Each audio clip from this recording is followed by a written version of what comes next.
You can use Nvidia Broadcast to improve other people's microphones when you're talking to them on Discord. So if you're annoyed by your friend's poor audio quality with lots of background and ambient noise, you can set Nvidia Broadcast speakers as your output device in Discord to reduce that noise. Once again, this is not about how your friends hear you, it's about improving how you hear them. However, if setting Nvidia Broadcast as the output device in Discord mutes everyone and you can't hear anything, the fix is very simple. Open the sound control panel in Windows, the old one with tabs. You can probably do this in the new settings app as well, but I'll show the old interface. In the playback tab, find Nvidia Broadcast speakers, open the device's properties, and then go to the levels tab.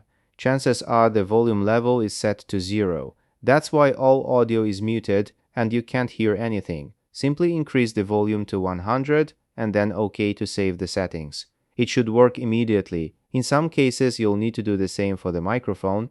Go to the recording tab in the same sound control panel, find Nvidia Broadcast microphone, open properties, and then go to the levels tab. If the level is set to 0, increase it all the way to 100. I am the god of YouTube. Like, subscribe, jingle bells.